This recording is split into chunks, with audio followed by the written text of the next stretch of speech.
आज का दिन त्योहार भी है। हम अपने तमाम लोगों को महाशिवरात्रि की भी बधाई देते हैं। साथ ही साथ समाजवादियों की जीत होगी उसकी भी मैं बधाई आज ही दे रहा हूं आपको। हालांकि समाजवादियों के काम पर लोगों को भरोसा है, समाजवादियों के काम पर लोगों को भरोसा है। अगर 102, 108 एम्बुलेंस है उस पर लोगों को भरोसा है। गांव में, शहर में कभी भी कोई तकलीफ में, परेशानी में अगर फोन मिलाया है तो 10 मिनट, 15 मिनट में पहुंच करके एम्बुलेंस में मदद करने का काम किया है। अभी हाल ही में पुलिस के लिए भी 100 नंबर शुरू किया है। हमारे प्रधानमंत्री जी उलझे हुए हैं अभी भी थाने में।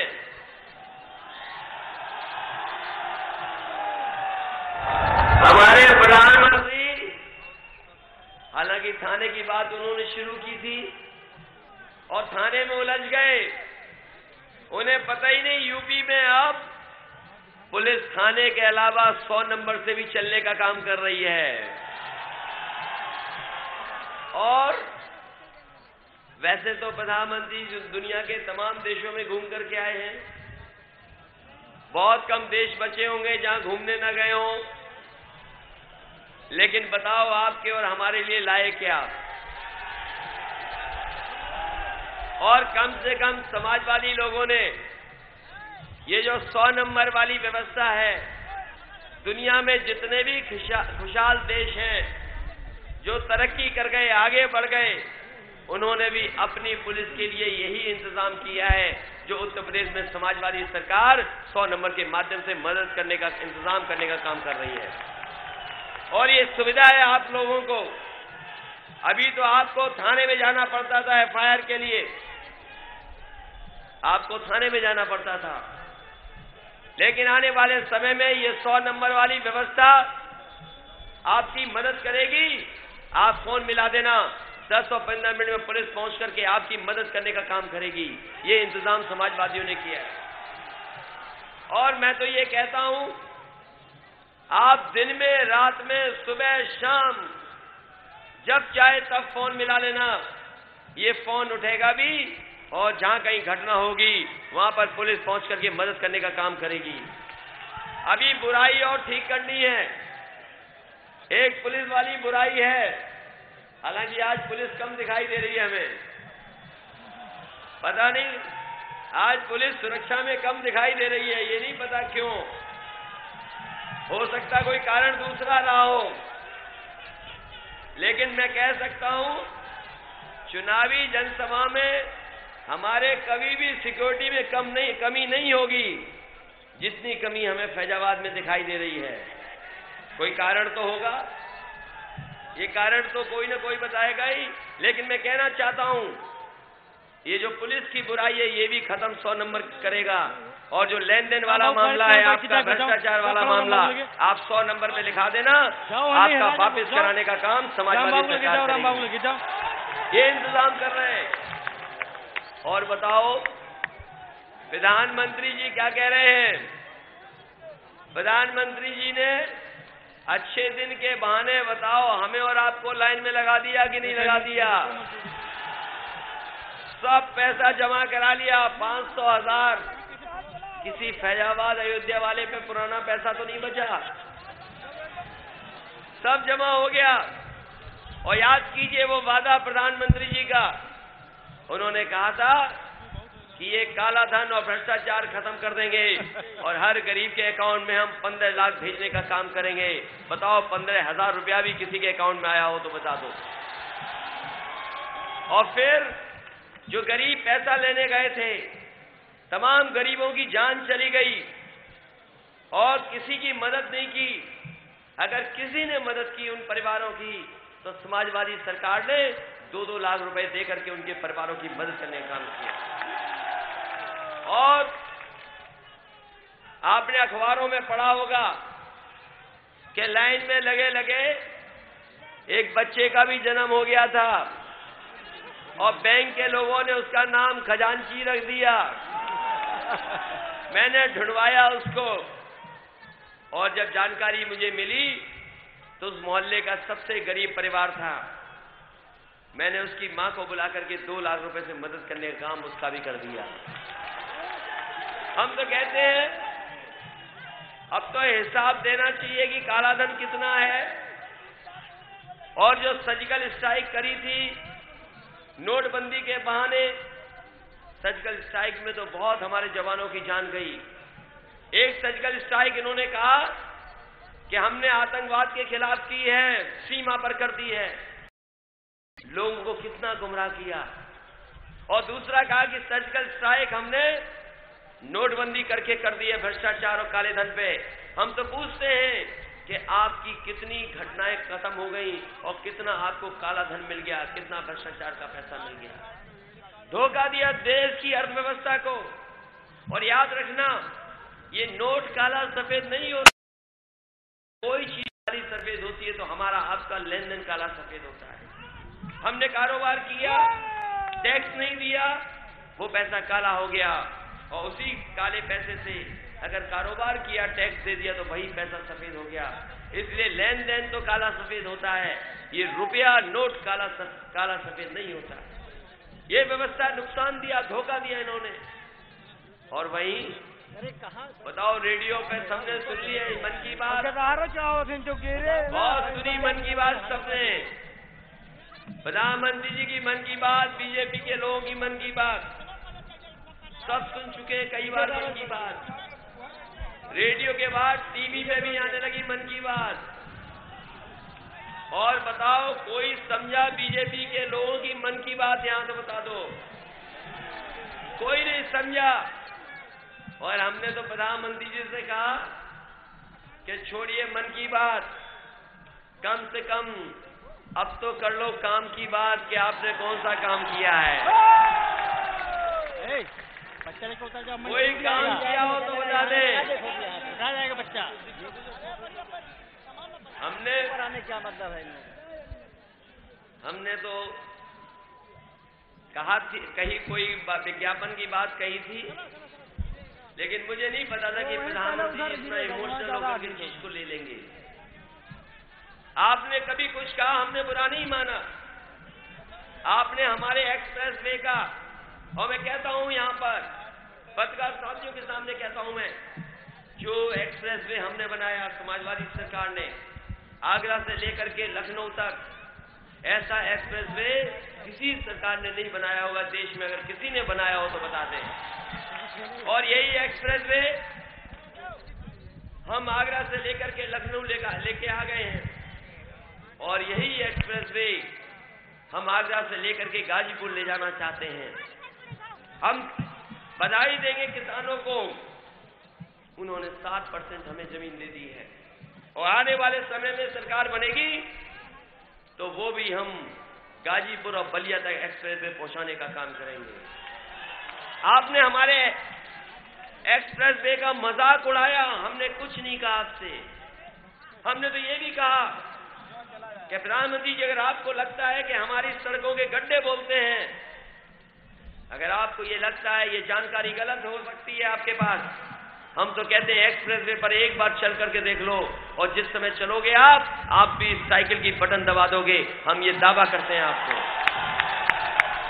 आपने मजाक उड़ा दिया मेट्रो का।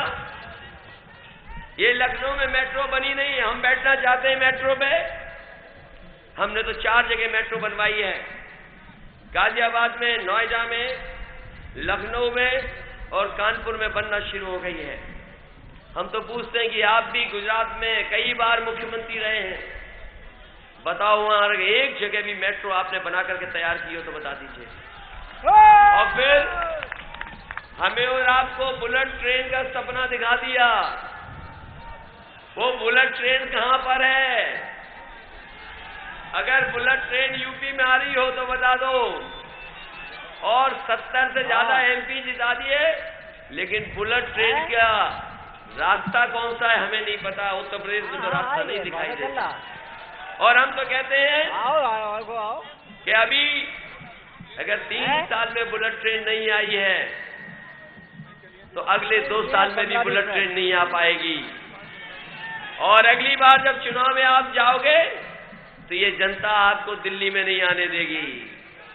और उसकी शुरुआत अगर कहीं से हो रही है तो उत्तर प्रदेश से शुरू हो रही है। इसलिए जहां समाजवादियों ने काम किया है, अयोध्या फैजाबाद में तमाम काम समाजवादी लोगों ने किए हैं। सड़क, बिजली, पानी, मेडिकल कॉलेज, आपका ट्रामा सेंटर, अस्पताल, आपकी एम्बुलेंस, 100 नंबर। और मैं तो कहता हूं कि बहुत डिजिटल इंडिया का सपना दिखाया प्रधानमंत्री जी ने और कहा कि बैंक से अब मोबाइल से चलाने का हम इंतजाम कर रहे हैं। हम तो कहते हैं अयोध्या फैजाबाद में कोई वार्ड नहीं होगा जिसमें समाजवादी लोगों का लैपटॉप ना पहुंच गया हो। अगर मोबाइल से चल सकती है बैंक तो हमारे लैपटॉप से भी चला करके दिखा दो बैंक। अगर मोबाइल से चलती है बैंक तो हमारे लैपटॉप से भी चला करके दिखा दो। और हम तो कहते हैं अगर हमने लैपटॉप बांटा है तो कोई भेदभाव नहीं किया है। जो अयोध्या फैजाबाद के जो सबसे अच्छे नंबर पाने वाले बच्चे होंगे, आप पूछ लेना, समाजवादी लोगों ने कभी भेदभाव नहीं किया होगा। जो नंबर अच्छे पाए हैं उन्हें लैपटॉप देने का काम समाजवादी लोगों ने किया है। और उन बच्चों से जरूर पूछना चाहिए इन बीजेपी के लोगों को, जिन बच्चों के सबसे ज्यादा नंबर आए, ये हम पे आरोप लगाते हैं कि हमने भेदभाव कर दिया। हम तो कहते हैं कि जो बच्चे सबसे अच्छे नंबर पाए हैं, जाकर के उन बच्चों से पूछो कि समाजवादियों ने क्या भेदभाव किया है आपके साथ, आपको जवाब मिल जाएगा उनसे। और हम तो उन बच्चों से ही कहते हैं जिन्होंने लैपटॉप पाए हैं, कन्या विद्याधन जिन्होंने पाया है, कम से कम इन बीजेपी वालों को इस बार लैपटॉप कन्याधन का सबक सिखाने का काम करना, क्योंकि समाजवादियों ने बिना भेदभाव के काम किया है। अभी सुना होगा आपने, बिजली को भी इन्होंने बिजली को भी रमजान और दिवाली में बांट दिया। बताओ कैसे लोग हैं भारतीय जनता पार्टी के लोग। मान लो हमने अयोध्या फैजाबाद में बिजली दी, बताओ अयोध्या फैजाबाद में 22 और 24 घंटे बिजली आ रही कि नहीं आ रही है? आ रही है। और अगर हमने बिजली दी तो अगर किसी ने कटिया मार ली तो हम कैसे तय करेंगे ये किसने कटिया मार ली?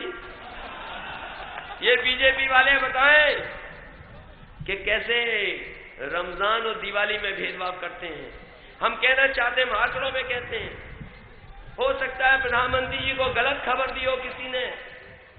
हमने दिवाली पे भी दी है बिजली ज्यादा, हमने रमजान पे भी दी है, और पता कर लेना क्रिसमस और त्योहारों पे समाजवादी लोगों ने सबसे ज्यादा बिजली देने का काम किया है। और हम तो प्रधानमंत्री जी से कहते हैं, हम तो गंगा के किनारे वाले, हमारा क्षेत्र जो कन्नौज है वो गंगा के किनारे है। कभी कभी हम लोगों को जब सच बुलवाना होता है किसी से तो हम कहते हैं कि खाओ गंगा मैया की कसम। फैजाबाद में, अयोध्या में हमें नहीं पता किसकी कसम खाते होगे। और हम तो कहते हैं अगर सरजू मैया की भी कसम खाते हो तो हम 2 बात कहते हैं। यहां पे हम कहते हैं प्रधानमंत्री जी से कि गंगा मैया की भी कसम खा लो, सरजू मैया की भी कसम खा लो, बिजली काशी में 24 घंटे आती है कि नहीं आती है, समाजवादियों ने दी है कि नहीं दी है। हम भेदभाव नहीं करते, हम रमजान और दिवाली वाली बात नहीं करते। हम समाजवादी लोग, कोई हो शहर में, हमने 24 और 22 घंटे बिजली देने का इंतजाम किया है। और आने वाले समय में, अभी तो गांव में 16-18 घंटे बिजली है, गांव में भी 24 घंटे बिजली उपलब्ध कराने का काम समाजवादी लोग करेंगे, ये इंतजाम कर रहे हैं। अब बताओ अयोध्या फैजाबाद में बीजेपी को अगर बिजली देनी पड़ेगी 24 घंटे तो हमने दे दी, अब बताओ दिन पर कैसे बढ़ाएंगे, ये दिन में घंटे कैसे बढ़ाएंगे, ये बता दो हमें। क्या ये दिन में घंटे बढ़ा सकते हैं? नहीं बढ़ा सकते। और फिर ये अगर बात करते हैं उलझाने की, तो कम से कम समाजवादी लोग कब्रिस्तान और शमशान की बात नहीं करते, समाजवादी लोग लैपटॉप और स्मार्टफोन की बात करना चाहते हैं। अभी लैपटॉप दिया है, आने वाले समय में हम स्मार्टफोन देने का भी काम करेंगे, जिससे सरकार से आप जुड़ जाओ, सीधा सीधा संबंध सरकार से बन जाए। साथियों, पवन पांडे आपके प्रत्याशी हैं और हम सरकार बनाना चाहते हैं, हम सरकार बनाना चाहते हैं। हम तो सरकार समाजवादियों की सरकार बनाना चाहते हैं। बताओ अयोध्या फैजाबाद के लोग मदद करोगे कि नहीं मदद करोगे, बताओ। और हमारे अभी केवल बीजेपी की बात हुई है, हमें हमारी बुआ से भी सावधान रहना। और कौन नहीं जानता बताओ, ये जो बुआ हैं कब बीजेपी के साथ रक्षाबंधन मना लें, बताओ। और मैं तो कहता हूं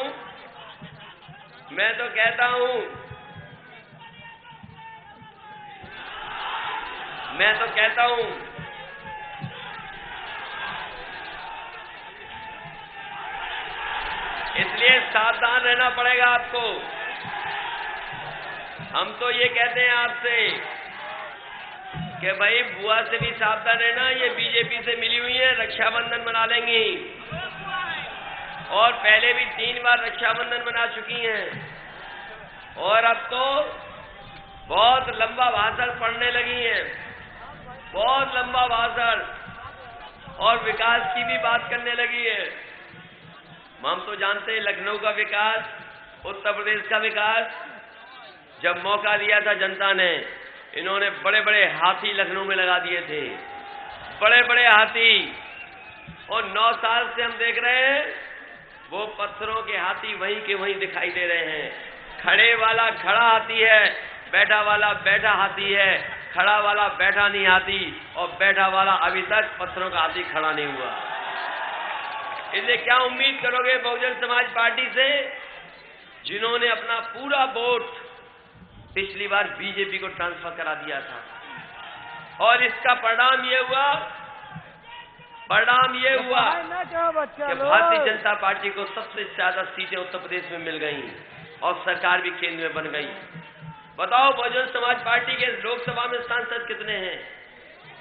कोई हमें बता दे, लोकसभा में सांसद बहुजन समाज पार्टी के कितने हैं? इन्होंने पूरा ट्रांसफर किया वोट अपना बीजेपी पे। बताओ सावधान रहोगे इनसे कि नहीं रहोगे? और ये बीजेपी से नहीं लड़ना चाहते। हमने तो देख लिया पूरा उत्तर प्रदेश का चुनाव, 4 चरण हम देख चुके हैं। बताओ बीएसपी क्या बीजेपी से लड़ना चाहती है? ये समाजवादियों को रोकना चाहते हैं। ये बीजेपी बीएसपी के लोग मिलकर के समाजवादी पार्टी को रोकना चाहते हैं। हम तो अपने नौजवानों को जानते हैं, ये जोश और उत्साह में होते हैं तो पैडल मारते हुए साइकिल का हैंडल छोड़ के भी साइकिल ले जाते हैं। ये साइकिल चलाने वाले लोग जोश उत्साह में अपनी साइकिल चला लेते हैं, हैंडल छोड़ के भी पैडल मारते हुए ले जाते हैं। और अब तो कांग्रेस पार्टी का भी हाथ आपके हैंडल पे लग गया है। बताइए साइकिल की रफ्तार क्या होगी? और हम तो पवन पांडे को ये जानते हैं कि विपरीत हवा होती है जब, तब भी साइकिल चला लेते हैं ये। और अब तो पहले चरण से ही हवा तुम्हारे पक्ष में चल रही है। अब बताओ पवन पांडे की साइकिल कितनी तेज चलवाओगे? साइकिल तो आपकी कहीं रख लेना, साइकिल तो आपके कमरे में, बरामदे में, कहीं भी छोटी सी जगह आ जाएगी। और बताओ हाथी को कहां रखोगे तुम? किसी घर, कमरे में, गली में घुस गया तो सब नुकसान और बर्बाद हो जाएगा। वैसे बिना नकदी के वहां से टिकट नहीं मिलती है। अब ये बात नहीं पूछूंगा कि कितनी नकदी के बाद बहुजन समाज पार्टी के प्रत्याशी टिकट लेकर के आए होंगे, पता नहीं कितनी नकदी के बाद। हम तो ये जानते हैं कि जो बहुजन समाज पार्टी से आता है, दूसरे दल में जाता है, कहता है कि हमसे नकदी ज्यादा मांग ली इसलिए हम टिकट नहीं पा रहे हैं। इसलिए नौजवान साथियों, हम नौकरी से लेकर के रोजगार का इंतजाम करना चाहते हैं। हमें तमाम नौजवानों को हम कहना चाहते हैं कि जहां व्यवस्था सड़क की, बिजली की, पानी की, स्वास्थ्य की, शिक्षा की है, वहीं आने वाले समय में प्रदेश कैसे आगे बढ़े, किसानों को सुविधाएं दी हैं। आपके किसानों का पानी मुफ्त कर दिया, एक भी पैसा नहीं देना पड़ता। किसान बीमा पहले 1 लाख था, 5 लाख दे रहे हैं और आने वाले समय में तय किया है कि 7.5 लाख रुपए देंगे। हम अपने गरीबों को कहना चाहते हैं कि कोई भी गंभीर बीमारी हो जाएगी आपको, आपका विधायक भी मदद करेगा और चिट्ठी लिख करके हमें भेज देना, सरकार से उसकी पूरी मदद करने का काम समाजवादी लोग करेंगे। हम इलाज में मदद करना चाहते हैं, लैपटॉप दे करके आगे बढ़ाना चाहते हैं। आने वाले समय में लैपटॉप भी मिलेगा और स्मार्टफोन देने का काम भी समाजवादी सरकार करेगी। अभी स्कूलों की पढ़ाई कैसे अच्छी हो, हमें तकनीक का सहारा लेना पड़े, हम लेंगे। आपके गरीबों के वितरण प्रणाली कैसे ठीक हो, उसके लिए भी मदद करेंगे। और अभी तो स्कूल में हमने ड्रेस दी है, बैग दिया है, बर्तन दिया है, हफ्ते में 1 दिन दूध दे रहे हैं बच्चों को, हफ्ते में 1 दिन फल भी दे रहे हैं बच्चों को। आने वाले समय में तय किया है जो प्राइमरी स्कूल में हमारे बच्चे पढ़ने आएंगे उनको 1 किलो मिल्क पाउडर और 1 लीटर देसी घी हर महीने सरकार की तरफ से देने का इंतजाम होगा। वहीं हमारी माताओं बहनों को खाना जल्दी बन जाए, इसके लिए 1 प्रेशर कुकर दे करके भी उनकी मदद करने का काम समाजवादी लोग करेंगे। और हम कहना चाहते हैं फैजाबाद में बहुत काम किया है हम लोगों ने। आने वाले समय में आपकी बिजली व्यवस्था को बेहतर करेंगे। हम नहीं जानते कि बीजेपी के लोग इस शहर के लिए क्या करना चाहते हैं। इस शहर के माध्यम से लाभ उठा करके हमारे भाई और भाई को लड़ाना चाहते हैं, लेकिन हम फैजाबाद अयोध्या को लोगों को बता के जाना चाहते हैं कि हमने लखनऊ में बहुत काम किया, कानपुर में भी बहुत काम किया। कभी कभी आरोप हमें सफेद पे भी लग जाता है। हमने अपने जनेश्वर गांव बनाए हैं, हमने लोहिया गांव बनाए हैं, गरीबों को लोहिया आवास भी दिया है, शहरों में आसरा आवास देने जा रहे हैं। जो हमारे गरीब है, रिक्शा नहीं चला पा रहे, उन्हें इलेक्ट्रॉनिक रिक्शा भी देने का काम कर रहे हैं। आने वाले समय में हम बताना चाहते हैं कि हमें फैजाबाद अयोध्या में अगर सबसे अच्छा शहर भी बनाना पड़े तो हम इसके लिए सरकार की तरफ से मदद करने का काम करेंगे। घाट नेताजी ने बनवाए थे, सिंचाई विभाग से पानी कैसे पहुंच जाए वो इंतजाम हुआ है। और हमने भजन स्थल भी अगर बनाने का काम किया है, कम से कम लोग वहां बैठे आराम से कम सही बात तो समझ जाएं कि भजन में है क्या आखिरकार। ये नहीं कि बीजेपी वाली बातें समझ में आए लोगों को, कम से कम वहां बैठ करके भजन सुन सकें और तमाम सुविधाएं देने का काम भी समाजवादी लोग करेंगे। इसलिए एक तरफ तो समाजवादी लोग हैं जो फैजाबाद अयोध्या को एक बहुत अच्छा शहर बनाना चाहते हैं, वहीं भारतीय जनता पार्टी के लोग इस शहर के नाम पर पूरे प्रदेश और देश में राजनीति करना चाहते हैं। इसलिए उन बातों में हम नहीं जाना चाहते। कभी प्रधानमंत्री ने कुछ कह दिया, क्या भी सुना होगा, जाने क्या क्या बातें कहती, वो विज्ञापन के बारे में हम नहीं जानना चाहेंगे। अगर विज्ञापन के बारे में कह देंगे तो हो सकता है प्रधानमंत्री जी फिर समय निकाल करके उसी पे बोलते रहे। हम तो कहते हैं कि प्रधानमंत्री जी हमसे पूछें कि हमने क्या काम किया है, और अगर उत्तर प्रदेश में प्रधानमंत्री जी आ रहे हैं तो वो जनता को बताएं कि उन्होंने क्या काम किया है। हम बस केवल इतना चाहते हैं। हम नहीं चाहते कि कसाब पे बहस हो, और अगर आपने के का कांग्रेस बताया तो का हम भी बना सकते थे। हमने तो कक्षा 1 की किताबों में देखा है, का मतलब कांग्रेस नहीं होता, का मतलब कबूतर होता है। और फिर हम कबूतर उड़ाने की बात नहीं कर रहे हैं, हम शांति वाला, प्यार वाला, जो हमें आजादी के निशान का या पैगाम देता है, उस कबूतर की बात कर रहे हैं। और इसलिए साथियों, हम तो कहना चाहते हैं आप जहां चाहे वहां बहस कर लें। आप गंगा मैया के किनारे जिसका वादा किया था आपने कि गंगा मैया को हम साफ कर देंगे, और चाहे जहां समाजवादी लोगों ने गोमती के किनारे जो लखनऊ में बनाने का काम किया वहां कर लो बहस। हम समाजवादी लोग चाहे लोहिया गांव में, जो हमने लोहिया गांव बनाए हैं, आओ बहस करने लोहिया गांव में, और चाहे जो आपने आदर्श गांव बनाया उसमें हम बहस कर लें।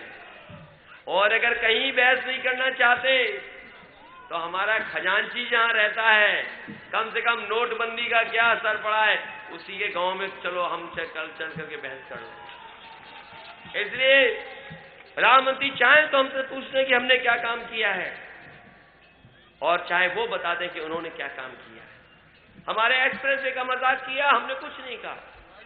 आपने मेट्रो पे मजाक किया, आपने अस्पताल में कहा कि हम ब्लड प्रेशर न पाना चाहते हैं। हमने कहा बीजेपी के लोगों को इतनी जल्दी क्या पड़ गई कि अभी से ब्लड प्रेशर न पा रहे हैं। अभी तो अयोध्या फैजाबाद के लोगों को वोट डाल लेने दो, तब असली ब्लड प्रेशर नापने का काम आएगा।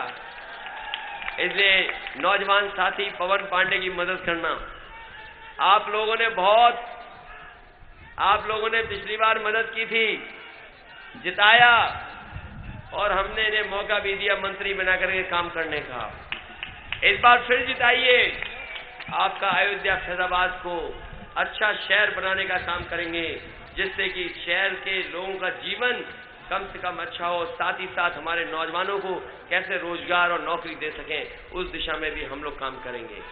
इसलिए जहां हमारे तमाम साथी हैं, परिक्रमा मार्ग में कह सकता हूं, राहुल सिंह जी ने बहुत मेहनत की, पवन पांडे ने बहुत मेहनत की, और हम तमाम अपने लीलावती कुशवाहा जी से लेकर के हमारे तमाम साथी हैं, सिंधी समाज के अध्यक्ष अमृत राजपाल जी से लेकर के हमारे हनुमानगढ़ी वाले बाबा भवनाथ दास जी, हम सबसे निवेदन करेंगे कि इस लड़ाई में हमारी मदद करें। चारों चरण में हम लोग आगे हैं, और 5वें चरण में आपकी जिम्मेदारी है। कम से कम समाजवादी लोग काम करते हैं, झूठे वादे नहीं करते जैसे और दल करते हैं। इसलिए भाईचारे के लिए, उत्तर प्रदेश को तरक्की और खुशहाली के रास्ते पे ले जाने के लिए एक बार फिर मदद कर देना। हम तमाम जय गुरुदेव के अनुयायी आए हैं, उनका भी हम धन्यवाद देते हैं कि उनके भी तमाम साथी लोगों का सहयोग और मदद मिल रही है। मुझे भरोसा है कि जिस समय मतदान होगा, आप सब मिलकर के साइकिल चुनाव चिन्ह पे वोट डाल देना, जिससे एक बार फिर उत्तर प्रदेश में सरकार बन जाए।